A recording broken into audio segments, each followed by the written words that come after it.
Hello प्यारे बच्चों, मैं राकेश स्वागत करता हूं आपके अपने यूट्यूब चैनल पर। आज आप इस चैनल के माध्यम से अपने मातृभाषा हिंदी के एक टॉपिक समास को सीखने वाले हैं। क्योंकि आपने देखा होगा कि आपके एग्ज़ाम में कोई भी समास आ जाते हैं और आप फाइंड नहीं कर पाते कि वो कौन सा समास है और आप उन गलतियों को एग्ज़ाम में करके आ जाते हैं। तो इस वीडियो के बाद आपके साथ ऐसी समस्याएं बिल्कुल नहीं आने वाली है, आपकी सारी कॉन्सेप्ट क्लियर हो जाने वाली है। तो बच्चों, कहने का अर्थ है कि ये जो प्यारा सा एक शब्द है समास, पहला क्वेश्चन आता है हमारा कि ये समास होता क्या है सर। बच्चों, जब एक से अधिक पद आपस में मिलते हैं, जैसे मान लिया जाए आपने लिखा नीला है जो अंबर। जब आप इस शब्द को देखेंगे तो नीला है जो अंबर, आपको इसमें एक से अधिक पद दिखेंगे। और ये जो आपका एक से अधिक पद है, इसको आप शॉर्ट करके बोल सकते हैं नीलांबर। जैसे आप बोलते हैं कमल नयन,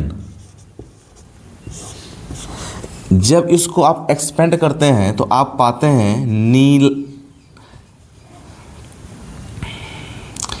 कमल नयन, कमल रूपी नयन। आपने कमल रूपी नयन को क्या कहा? कमल नयन कहा। इसका ये अर्थ है कि आपने एक से अधिक पद को शॉर्ट फॉर्म लेकर उसको एक रूप दिया और उसको एक शब्द के माध्यम से इंडिकेट किया। तो जब एक से अधिक पद आपस में मिलते हैं और वो पद मिलने के बाद जब एक शॉर्ट फॉर्म का शब्द देता है और उस आपके एक से अधिक पद का अर्थ और उस शॉर्ट फॉर्म का अर्थ सिमिलर होता है, तो यही कहलाता है माय डियर समास।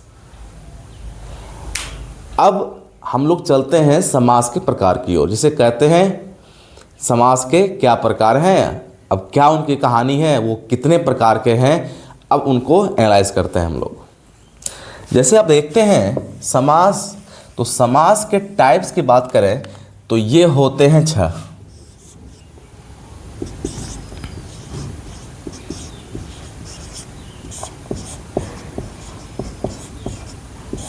द्विगु समास,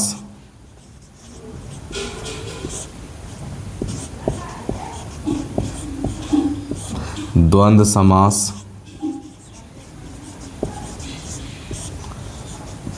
अव्ययी भाव समास,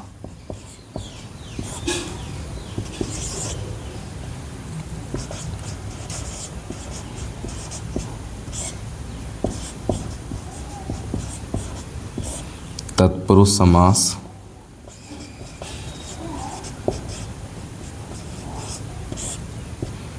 बहुव्रीहि समास और बच्चों लास्ट कर्मधारय समास। आप पाएंगे माय डियर, ये जो आप देख पा रहे हैं द्विगु समास, द्वंद्व समास, अव्ययी भाव समास, यही 6 ऐसे समास हैं जिससे आपके प्रश्न को पूछा जाता है। तो पहला जो आपका द्विगु समास है, हम लोग इसको करने वाले हैं एनालाइज।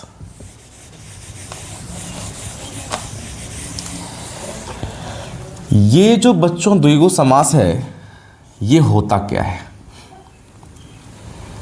द्विगु समास बच्चों उसको कहेंगे हम जो संख्यावाचक हो। ऐसे समास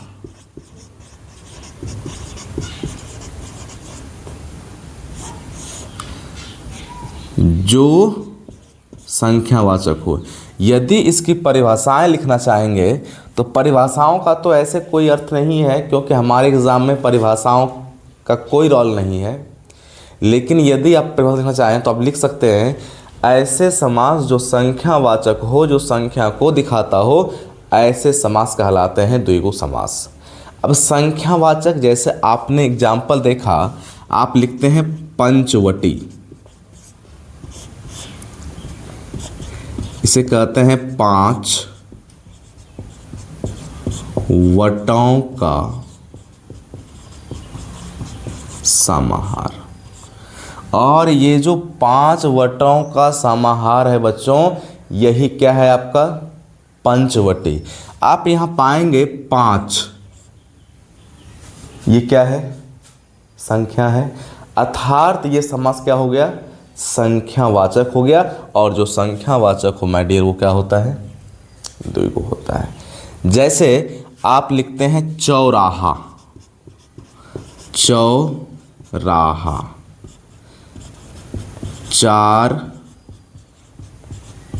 राहों के मिलन का स्थान।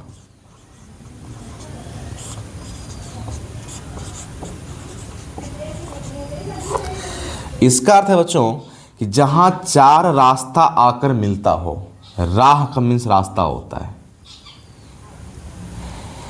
ये भी क्या है संख्यावाचक है। इसका यह अर्थ है कि आप इसको इस तरीके से एनालाइज कर सकते हैं कि जहां भी हमें संख्यावाचक दिख जाए वो सभी समास जो आने वाले हैं वो आने वाले हैं आपके द्विगु में। जैसे चौराहा बोलते हैं, पंचवटी बोलते हैं, पंचमेवा बोलते हैं, पंचरत्न बोलते हैं, जहां भी संख्या का बोध हो जाए वो आपका आना है किस समास में, वो आपका द्विगु समास में आना है।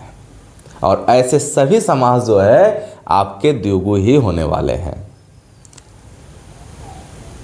बच्चों किसी भी चीज़ों को एनालाइज करने के लिए यदि आप उसके एक्सप्लेनेशन को समझ गए तो फिर आपको समास याद रखने की ज़रूरत ही नहीं है। बस जैसे आपको ऑप्शन दिखेंगे आप उसको सेपरेट कर पाएंगे कि ये कौन सा समास है। अब सेकंड यदि मैं बात करूं तो आपका दूसरा जो समास है वो आपका है द्वंद्व। अब हम बात करेंगे ये द्वंद्व होता क्या है।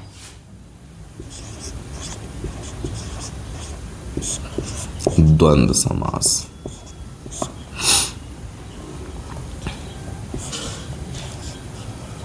बच्चों द्वंद्व समास वो समास है जिस समास के दोनों पद प्रधान होते हैं। जैसे आप कहते हैं दोनों पद प्रधान,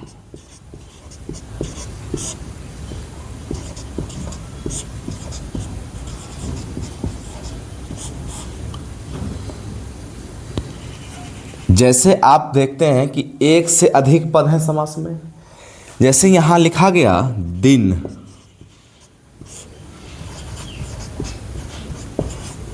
और रात, इसे आप कहते हैं दिन रात। इस दिन रात में आपका दिन भी प्रधान है, आपका रात भी प्रधान है। तो इस समास में आपके दोनों पद जब प्रधान हो गए तो दोनों पद की प्रधानता है। आप बोलते हैं माता पिता, आप बोलते हैं माता और पिता, आपने लिखा है इसको माता पिता। यहां पाएंगे कि इसमें क्या है दोनों पद प्रधान है। ऐसे सभी समास जिसके दोनों पद प्रधान हो, अदरवाइज जो एक दूसरे के विलोम को भी दिखाता हो, लेकिन ये जो है कंप्लीटली डिफाइंड नहीं है विलोम दिखाना, लेकिन ये कंप्लीटली डिफाइन है कि जो क्या करे दोनों पद की प्रधानता को दिखाए, या ऐसे समास जब इसको एक्सपेंड करें तो वो और एवं तथा से जुड़े। जैसे माता और पिता, माता एवं पिता, तो इनका जुड़ाव और एवं के माध्यम से यदि हो तो ऐसे समास भी आते हैं हमारे द्वंद्व समास में। इसे कहते हैं बच्चों हम द्वंद्व समास। अब हमारा थर्ड समास है बच्चों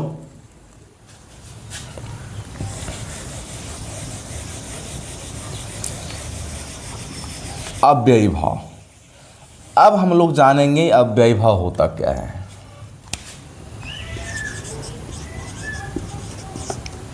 अव्ययी भाव समास।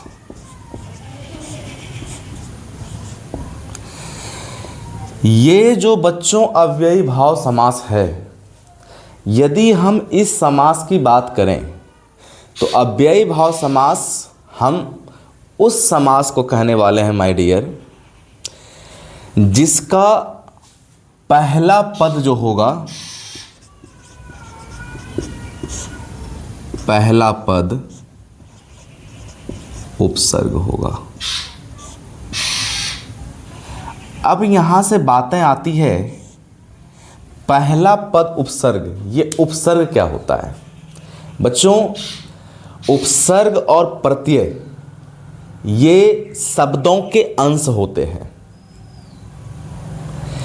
इसके ऊपर मैं आपको एक अलग क्लास दूंगा, प्रत्यय उपसर्ग होता क्या है, लेकिन अभी ये समझना है ऐसे शब्दांश, ऐसे शब्दों के अंश जो किसी शब्द के आगे लगकर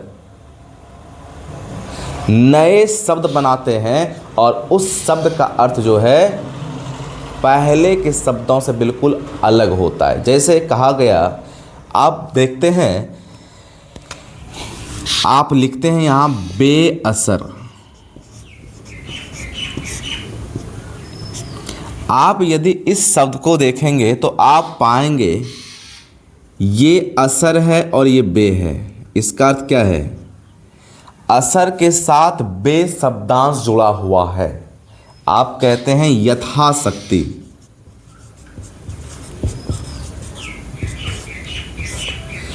आप पाएंगे शक्ति के साथ यथा शब्दांश जुड़ा हुआ है, अर्थात उपसर्ग जुड़ा हुआ है। आप कहते हैं बच्चों प्रतिदिन। आप पाएंगे दिन के साथ प्रति शब्दांश जुड़ा हुआ है, उपसर्ग जुड़ा हुआ है। आप बच्चों कहते हैं भर पेट। आप देखेंगे बच्चों पेट के साथ आपका भर उपसर्ग जुड़ा हुआ है। तो ऐसे सिंपल से कोई भी शब्दांश जो शब्द के आगे लगकर एक नए शब्द को बनाते हैं और वो जो शब्द होता है आपका, वो शब्द अपना नया रूप लेती है, ऐसे जो समास हैं ये कहलाते हैं आपको अव्ययी भाव समास, जिसे आप अव्यय वाला समास कहते हैं। अब बच्चों इसमें आप देखेंगे कि ऐसे समास जिसके आगे बे लगा हो, यथा लगा हो, भर लगा हो, प्रति लगा हो, ऐसे सभी समास अर्थात उपसर्ग लगा हो, ऐसे सभी समास आपके अव्ययी भाव समास में आएंगे। बच्चों आई होप आपको समझ में आ रही हो। अब हम आगे की बात करते हैं। अब हमारा अगला समास है बच्चों तत्पुरुष। अब हम जानने वाले हैं कि ये तत्पुरुष समास होता क्या है। बच्चों यदि आप तत्पुरुष समास को समझें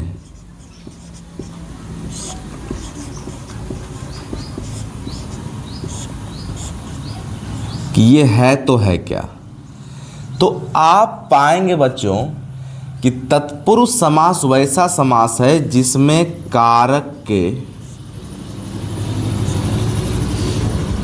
परसर्ग का यूज हुआ हो। अब ये कारक का परसर्ग क्या है? कारक की आपको सेपरेट क्लास मिलेगी एक, लेकिन अभी जानिए। जैसे कारक के हम विभक्ति की बात करते हैं,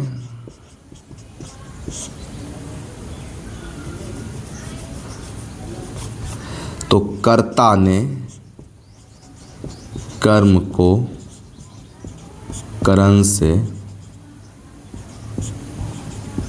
संप्रदान के लिए आपादान से संबंध का के की अधिकरण में पर और संबोधन हे अरे अजी। ये कारक के विभक्तियों का प्रसर्ग है बच्चों। और ऐसे समास जब उसको आप खंडित करते हैं और उसे खंडित करने में इस प्रकार के किसी कारक के प्रसर्ग का यूज होता है तो ऐसे समास कहलाते हैं बच्चों तत्पुरुष। जैसे यदि मैं बोलूं जेब कतरा, आप सभी जानते हैं जेब कतरा होता क्या है ना। आप ट्रेन में जा रहे हो एग्ज़ाम देने के लिए, आपकी नींद लगी, आपका बैग और जेब गया, यही है जेब कतरा। जेब कतरा की यदि बात करते हैं तो इसको आप करते हैं जेब को कतरने वाला। आप यहां देख रहे हैं कारक के चिन्ह को का यूज हुआ। आप आगे लिखते हैं कार्यकुशल, कार्य में कुशल।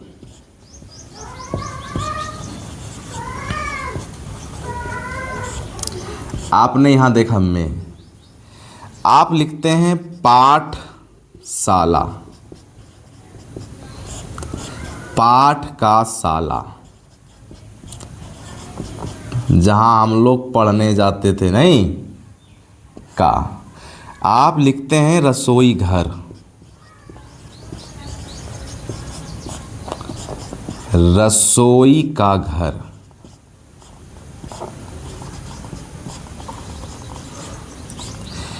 आप पाएंगे बच्चों जब आप ऐसे समास को एक्सपेंड करते हैं तो उसमें आपको इस प्रकार के कारक के विभक्ति के प्रसर्ग का यूज हुआ दिखता है, को, में, का। तो ऐसे सभी समास जिसमें कारक के सभी विभक्तियों का यूज हुआ हो और कारक के विभक्तियों के प्रसर्ग का यूज हुआ हो, ऐसे सभी समास बच्चों आते हैं हमारे किसमें? तत्पुरुष समास में। आई होप आपको इतनी बातें क्लियर हो पा रही है। फिर से मैं बता दूं आपको, कोई भी समास को एनालाइज कीजिए तो एनालाइज के ड्यूरिंग आप समझिए चीज़ों को, तभी आप फाइंड कर पाएंगे कि वो समास है तो है कौन सा। अब हमारा नेक्स्ट समास आने वाला है बच्चों कर्मधारय। अब हम लोग बात करने वाले हैं कर्मधारय समास की।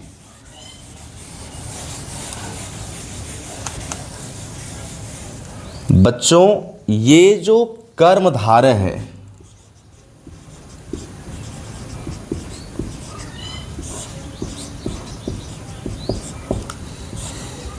ये समास है क्या?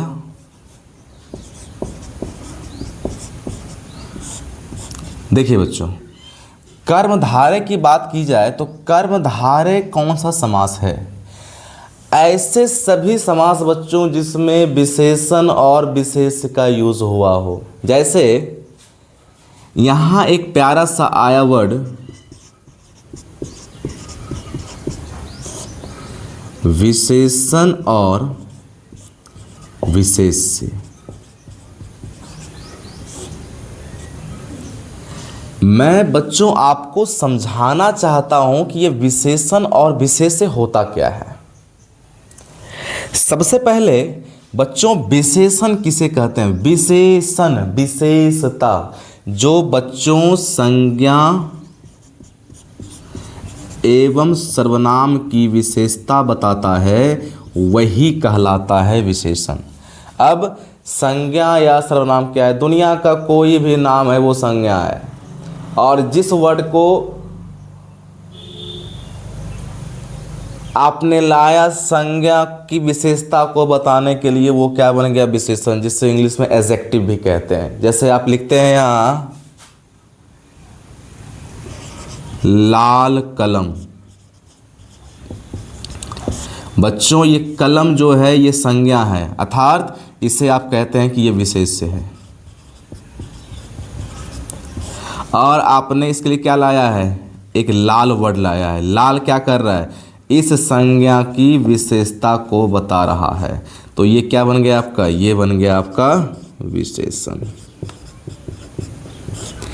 इसका अर्थ ये है बच्चों, जो संज्ञा और सर्वनाम की विशेषता बताता है वो कहलाता है विशेषण। और जो संज्ञा आता है, जैसे कि ये संज्ञा आया है, या विशेषण जिसकी विशेषता बताता है उसे कहते हैं हम लोग विशेष्य। तो अब चलते हैं समास की ओर। जैसे बच्चों आपने देखा कि ऐसे समास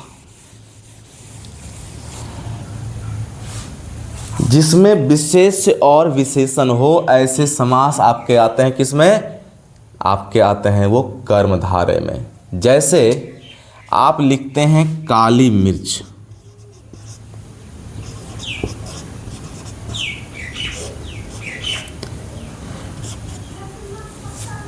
मिर्च ये संज्ञा है, और ये जो काली वर्ड है ये इस संज्ञा की विशेषता बता रहा है बच्चों। तो ये हो गया आपका विशेषण। अब यही संज्ञा क्या कहलाया आपका, विशेष। एनालाइज करें, ऐसी मिर्च जो काली हो, तो काली मिर्च ये क्या बन गया, ये आपका बन गया बच्चों कर्मधारय समास। आप कहते हैं नील कमल। यदि आप अगले एग्जाम्पल की बात करते हैं तो अगला हमारा एग्जाम्पल है नील कमल।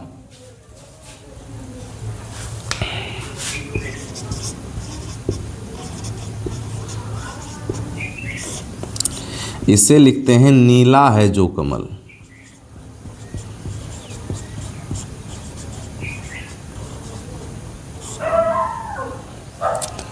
कमल संज्ञा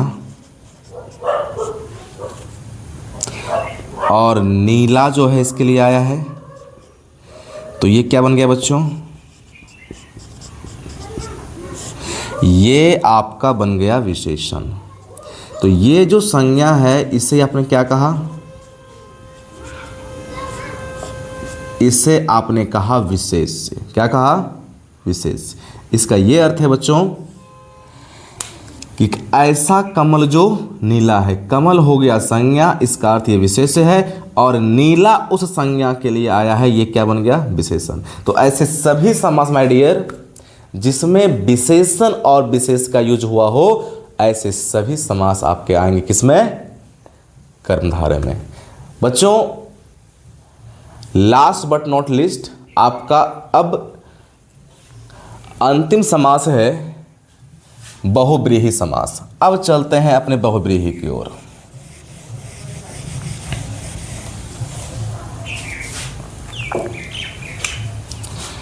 बहुब्रीहि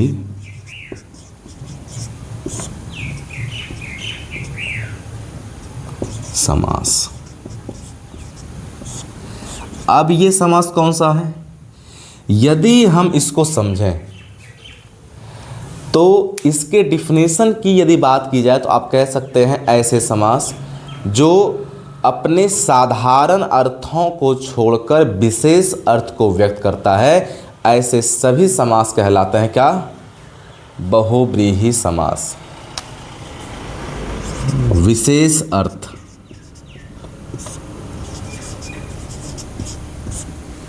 इसका क्या अर्थ है, जैसे आप बोलते हैं लंबोदर,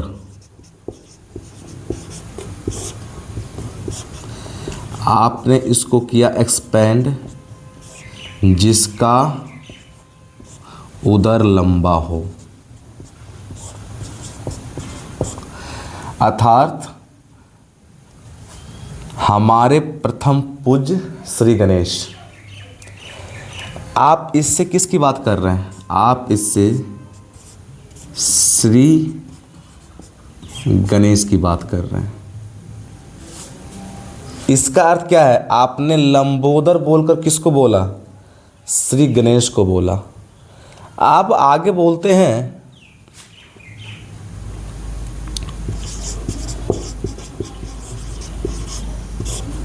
श्वेतांबर, जो श्वेत वस्त्र अंबर धारण करती हो, अर्थात मां शारदे, विद्या की देवी। आप बोलते हैं चंद्रशेखर,